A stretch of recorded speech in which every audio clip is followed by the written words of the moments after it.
Wait, you know what else is up Atano. there? Why do I have 200,000 gold? Oh, I'm playing again? I was gonna say.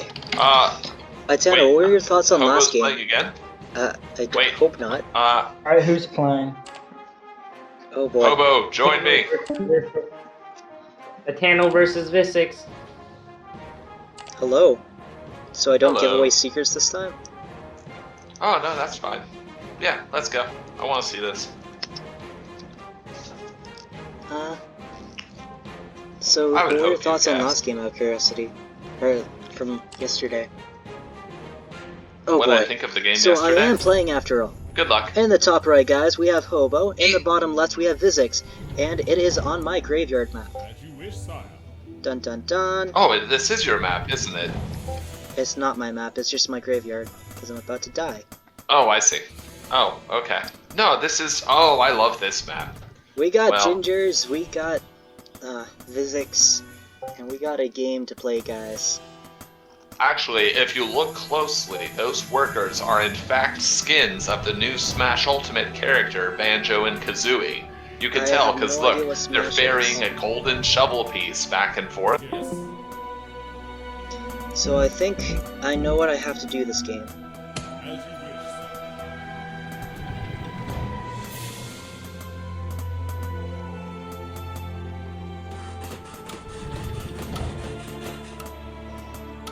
So you said something about banter casting?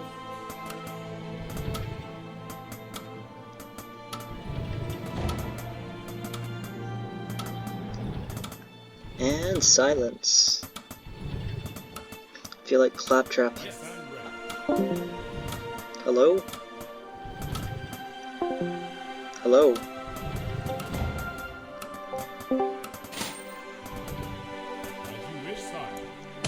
For neither the first nor last time in my life, Discord decided not to listen to me. Listen to me. I mean, maybe it likes you more. It's entirely possible. I never was one for gods of chaos, or goddesses of chaos, whichever one. So, I also my Little Pony fan, so it's taken that I wouldn't like Discord. you mentioned banter casting, was it? Oh yeah, but we can't do that if you're actually playing, because imagine if we have to rag on you. Like, that wouldn't be cool.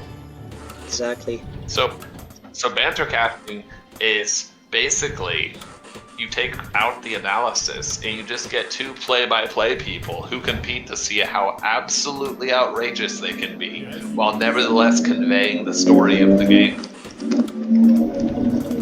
I see where that would get ruined right now. So yeah, Yeah. It's like a drinking competition, but there's no winner.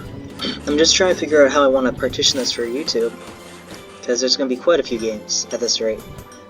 Oh, sounds fantastic. I do wish that we had kept... Guys, I know he's playing right now, but I've got to tell you, all of Hobo's games today don't count for anything compared to that FFA. That FFA yesterday was the evil. stuff of legend. Like, I'm sure when I die and go up to heaven and play Little War Game there, I'm going to find out that it's actually Valhalla, and it's just going to be me and a bunch of my friends trying to recreate that game until the end of literal all time.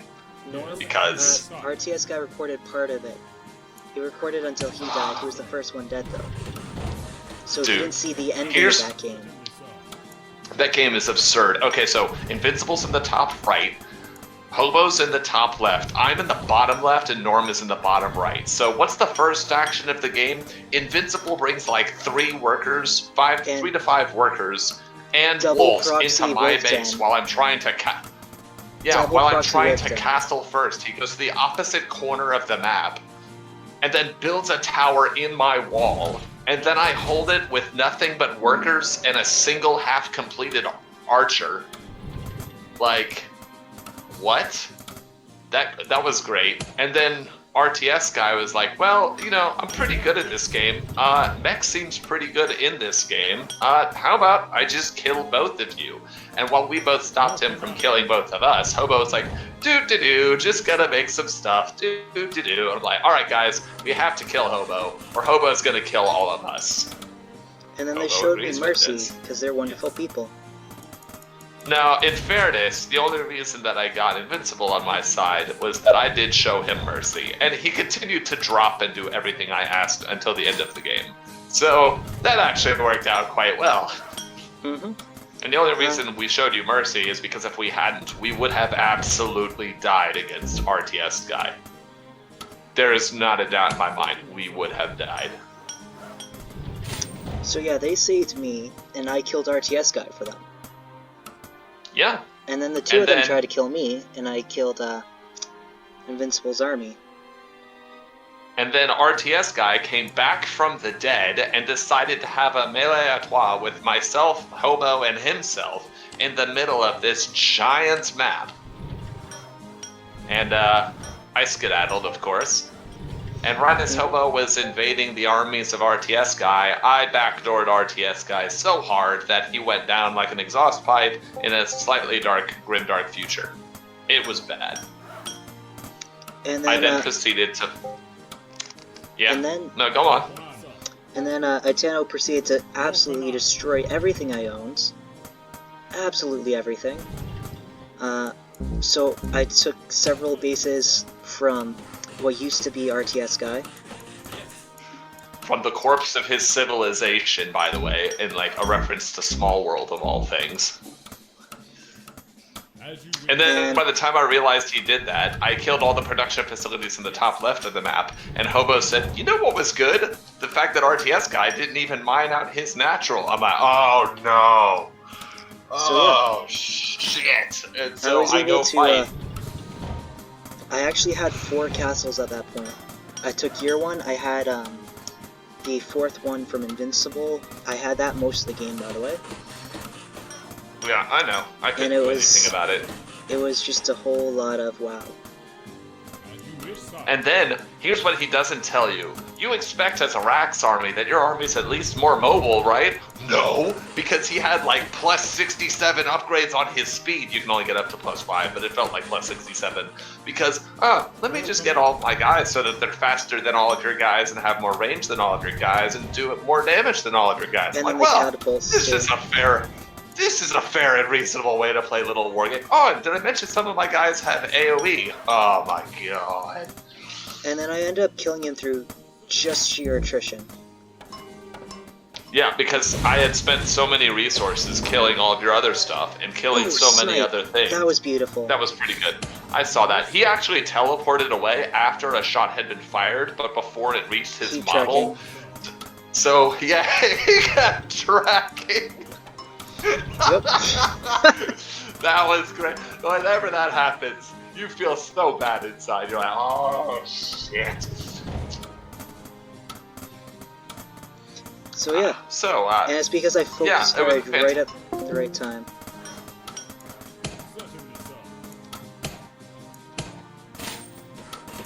Hello. Hello. There you are.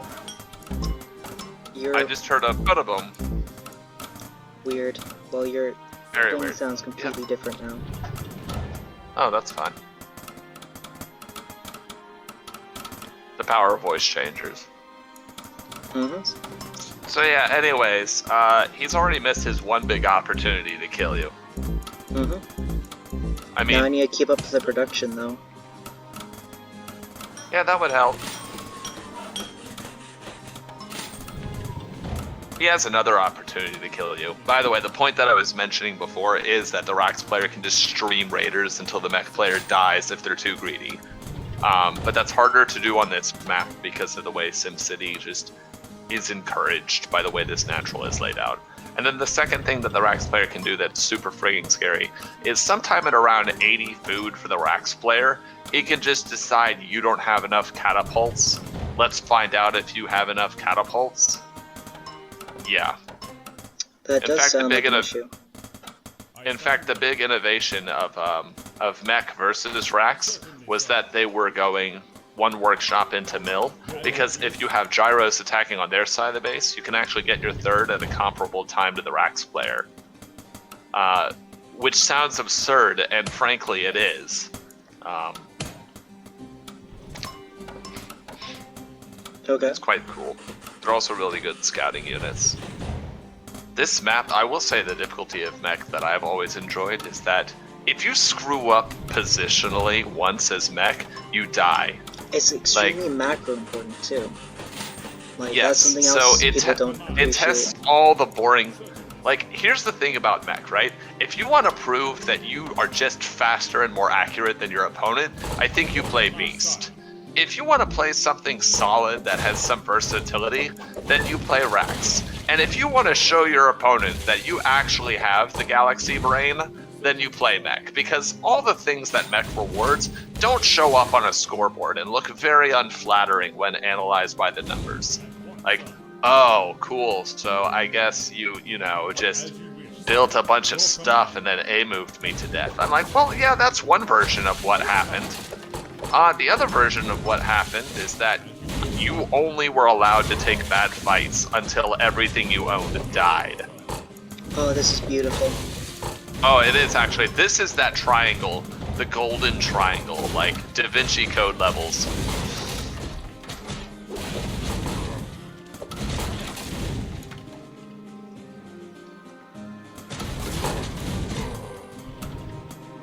I think what's also cool about mech is that you can play flashy mech. You can absolutely get mages and drop people. Like, you can drop people with catapults if you want to play mech like it's beast style. That's absolutely doable. You can also play like true mech style. What I consider that is you have caltrops dropping constantly, and you have catapults, and you set up towers, and you have like a mage or two to just cast slow. It's absurd. It's really fun though. This map also really rewards getting entrenched in a couple key locations, like playing against mech. When you lose against mech, it feels so bad. It really does, because you're like, they're just on this hill and there's nothing I can do. Yes. Absolutely.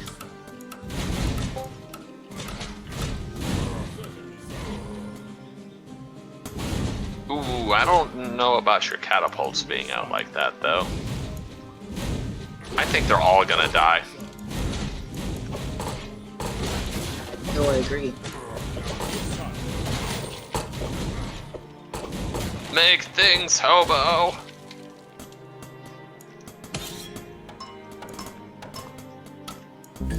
We're also getting to the point where if Visixfan had a giant ball of scary, he would have sent it. I know this is help, but you do have an absurd number of workers at your third. Oh, I have a plan. Okay.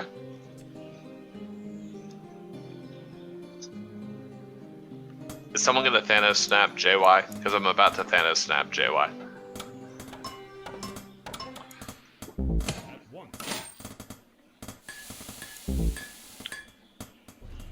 Oh, I played against the true boring mech style, like the one purveyor of the awful mech style on Diag 1v1. I was playing as a guest, right? And against this guy, I was just building Soldier Archer because, you know, I'm a guest on Diag 1v1. I can play Soldier Archer, that's fine.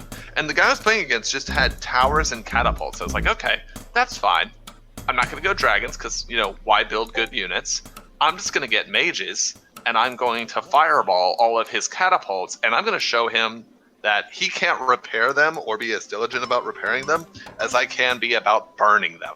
And the dumbest thing happened. I kept nearly wiping out his catapult army, and then he would just build like 2 more towers and reset the catapults, and then I would go kill half of it again, and then he would just creep along just a little more, and then by the time I realized it, his base extended 3/4 of the way up Diag 1v1, and his reinforcements were right there at like the 2570 line mark.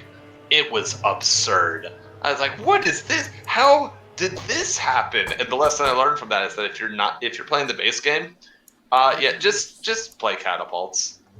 Just play catapults.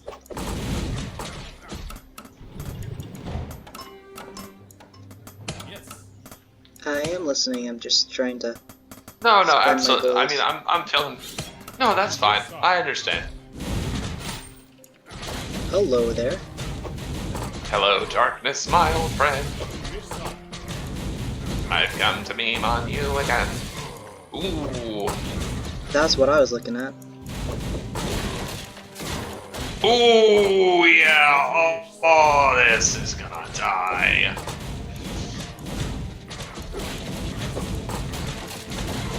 Ow.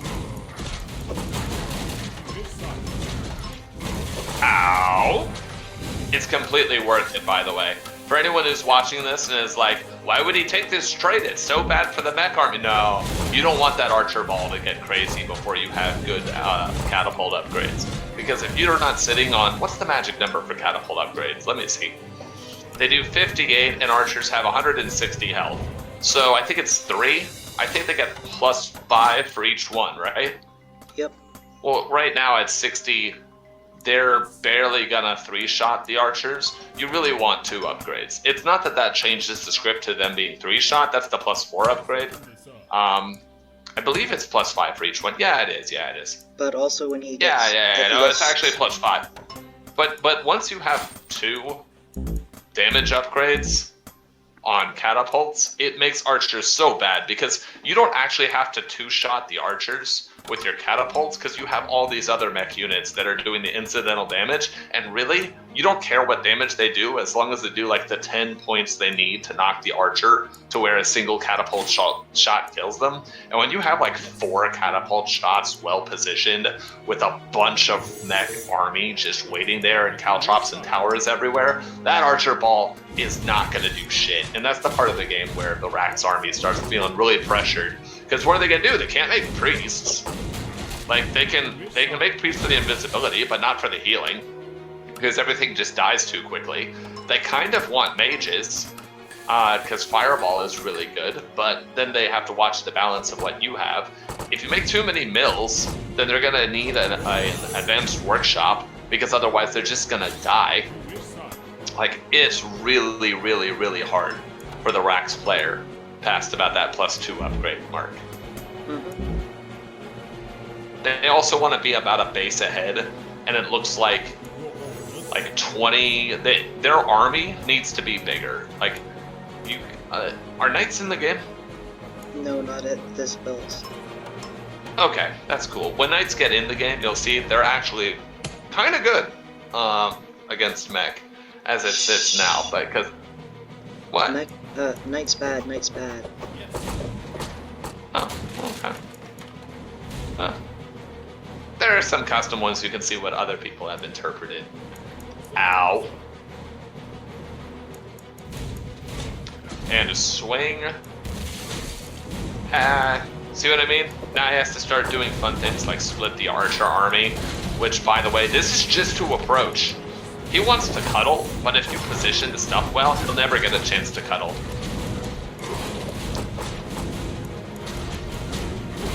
This also, by the way, is why I was saying that I favored you in that game that you lost previously. It's just because the Rax player has to do so many things right. It's not that it's underpowered to any extent. It's that at a certain point, when you have a large number of catapults like this, they kind of have to do a bunch of things that, well, the floor for playing with the mech units is considerably higher. Whether or not they're equal in skill, I can't say. I personally think that playing Rax is really hard against mech. Poor Visixfan. I think Visix is lagging a little bit. Come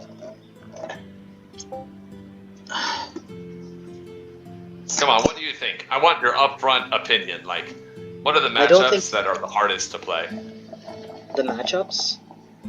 Yeah, like, but you can even take both. You can take it however you want. You can say both sides of the matchup. It depends on what one part particular of the game. side. Like versus late game, Okay. I would say mech is extremely hard to play against. This late game. Early game, Rax though. But mid game, Beast can actually get some good stuff in. Only because the dragons can be very hard to counter. They counter gyros. They force you to overcommit sometimes to Ballista, which drains on your economy. They can transfer to Wolf and Snake and counter it. But that's the middle game.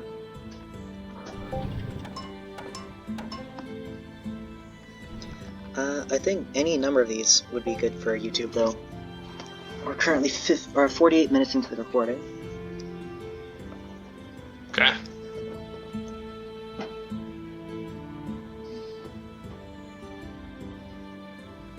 Who are all these people that are sending me all these messages? Oh, sweet. Dubina is online. And declined. I see. I just poured myself some Dr. Pepper. I mean, I also like drinking, what is that, motor oil? Yeah, Yep. motor oil. I will tasty. say, I do find it a lot more fun to record in these group sessions. Oh, then by yourself? Just, you don't get the same humor. Oh, no, not at all. And the dynamic changes with whoever you pick as the second or potentially third person. Actually, when the tournaments start coming back up, because you know we have addicting games behind us now, you know they're going to go on a marketing spree, and we're going to have like groups of 100 people minimum in the client, and people are going to want to play a tournament, especially after the first week, that first media push, like the week of Halloween. They're going to be all over it. They're just going to be slobbering desperately for some good, high-quality games, and how else to show them good, high-quality games than to have a tournament? Now, not a traditional tournament. Well, a traditional and a non-traditional tournament. I actually think that a 2v2 tournament would be very interesting, considering that, as Slammer has said in his video, which, by the way, people watching this, I know this is Hobo's channel, but if you like little wargame content, Slammer also has a YouTube channel, and he does good stuff as well. But follow Hobo, because he also does good stuff. They're both pretty on point. So, that all said, all qualifiers out of the way. Slammer made a good point in one of his videos, which is, of the pond that is Little Wargame, like a smaller section of a sub-pond are the people who play really serious 1v1s. But I guarantee you that if you play 2v2, you get people who are like, I don't know about this game. Hey, let me play with Joe, my best friend Joe. Why is your friend's name Joe? I don't know, because Joe is generic and I'm American. That's just what came to mind, you know? It's not like I could come up with another name. But, you know, if you want to play with your friend Joe and get absolutely popped by someone, like by a team of, like, I don't know, Visix and JY, they're not gonna know. They're gonna have a good time. They get to play the game. We get to cast something that's a little bit different from 1v1, because here's the thing about casting 1v1. It feels really bad when you've watched a lot of 1v1. Okay, I think I reached terminal velocity. Critical mass. Yeah. Yeah, he's dead. Well played. Only 50. He was only 50% faster. I love making jokes whenever I'm talking to people that my APM is so low in comparison to quite a few other people. I mean, it's because it's efficient, right? There we go. I don't know. What do you think about that? That would be cool, I think, to have a 2v2 tournament. You get a different We just need flavor. a larger player base, so. But I would definitely go for it.